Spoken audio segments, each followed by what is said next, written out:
Здравейте, скъпи приятели! Аз съм Марта, това е InLife от леко дъждовна София. Намираме се пред Народния театър, където сме се събрали с много хора и специални гости за връчването на наградите ИКАР. Те по традиция всяка година се връчват на Международния ден на театъра, 27 март.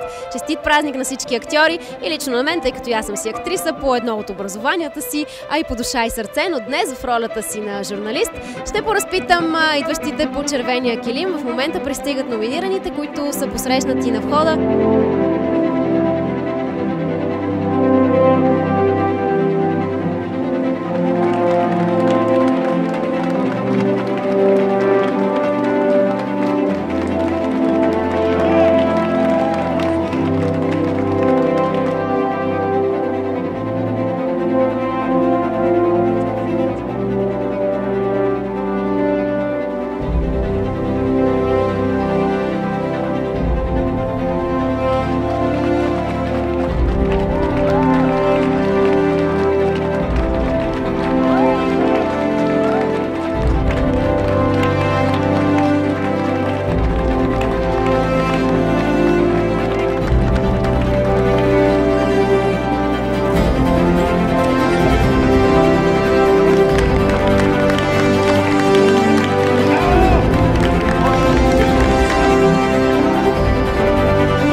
Което ще отличи тази годишната церемония ИКАР от предишните?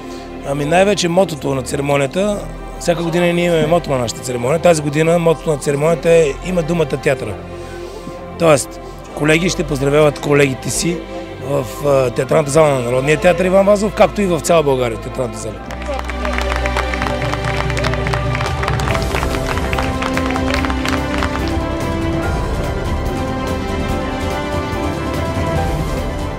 Здравейте, добър вечер и честит празник преди всичко. Благодаря ви. Честит празник на всички колеги и на зрителите най-вече. Ние това попитахме и вашия колега. Какво ще отличи церемонията ИКАР тази година от предишните?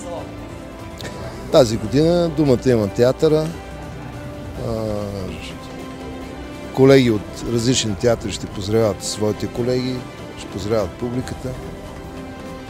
Това е и има много интересни номинации. Дано най-добрите победят.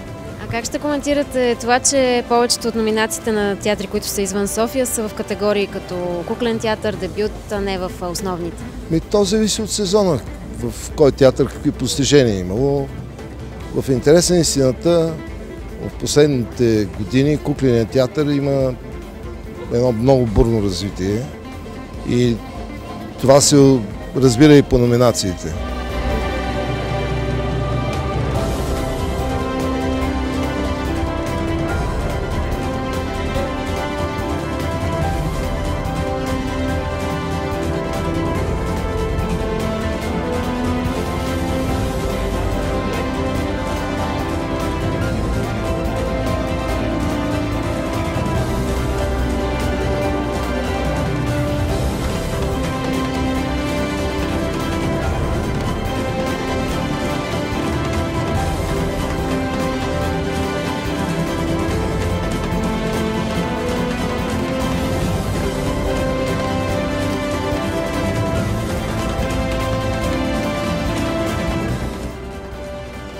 Добър вечер, честит празник! Мерси, добър вечер! Знам, че не си мислехте, че ви се разминало там с репортерите, но още една спирка. Как се чувствате тази вечер? Ами, нормално.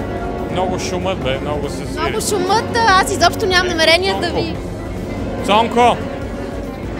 И Цонко поздравихме. Няма да ви питам, мислите ли, че ще спечелите, кой мислите, че ще спечели. Какво според вас ще отличи тази годишната церемония от предишните?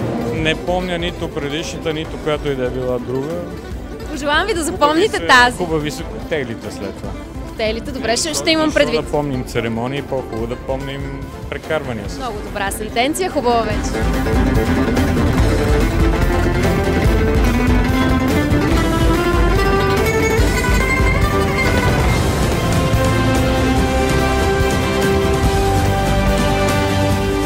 много красива синя спирала.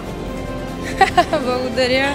Как се чувстваш тази вечер? Честит празник на театъра преди всичко. И ти имаш много красиви сини очи. И факт, да, благодаря. Благодаря.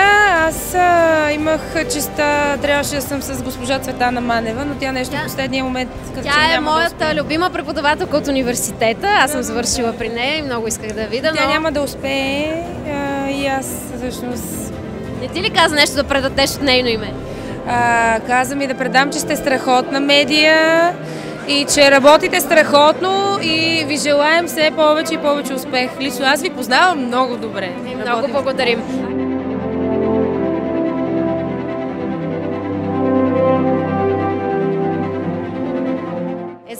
Заповядайте. Добър вечер, господин Вергов, честит празник. За малко да се спънете, видях. Да. Два пъти. Един път пред колата и един път тук. И трети път тук сега. Не, стига толкова. Сега, тази вечер, доколкото разбрахме, това, което ще отличи церемонията е, че театърът и артистите имат думата. Имате думата сега. Какво ще кажете на всички?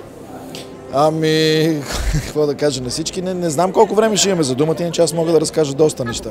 Говорете. Не, имам предвид на сцената. Ще си запазя текста за на сцената, че съм си научил. Шегувам се, нищо. Не знам каквото дойде. Нямам представа. Аз за първи път съм номиниран, така че не знам какво се прави в такива случаи. Вълнуващо ли е? Да, вълнуващо е. Чудесно. Честита номинация, дори да не спечелите, това е голямо признание. Хубава вечер. Благодаря и на вас.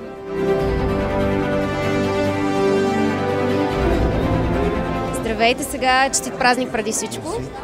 Като режисьор и сценарист на самата церемония, какво ще я отличи тази от предишните?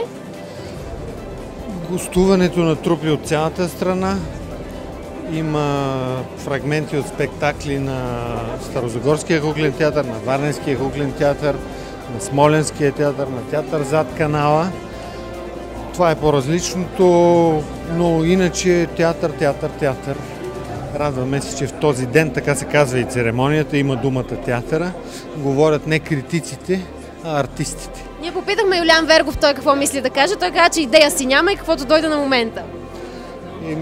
Аз пожелавам успех на Юлиан. Той е номиниран за роля в мое представление, така че се радвам той да спечели, а пък да каже каквото иска. Успех на всички тогава и да се забавлявате тази вечер.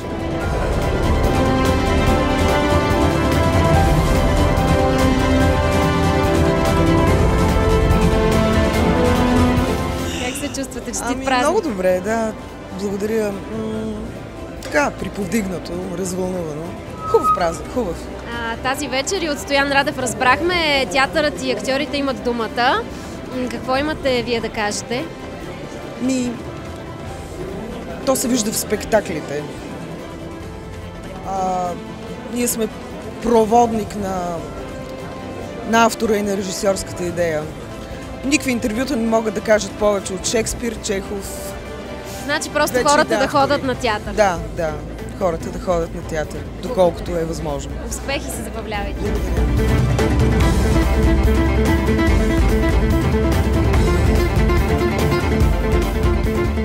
Честита номинация и честит празник. Благодаря, честит празник. Какво е усещането да си номиниран за главна мъжка роля с роля на гейша?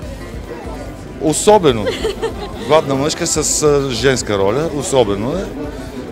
В една чудесна компания на много талантливи хора. За мен е чест, че сме с господин Янев в една и съща категория. Това е човек, на който аз съм се възхищавал като ученик още. Иначе усещането е чудесно, празнично и се обръщам към публиката да се вглежда и вслушва в театъра колкото може повече. Кажи ни за твоя моноспектакъл. Той е по текст на българска авторка Елена Алексиева. Как ви дойде въобще идеята да го направиш ти? Елена Алексиева дълго време се занимава с Юкио Мишима, дълго време обсъждахме и след като събира биографични данни и най-различни неща, тя беше абсолютно обсебена от Юкио Мишима. И дълго време говорихме и когато го написа, ми каза, все повече си мисля за тебе, все повече си мисля за тебе и накрая каза, написах ти едно нещо. Колко хубаво! Успех и забавлявай се! Благодаря.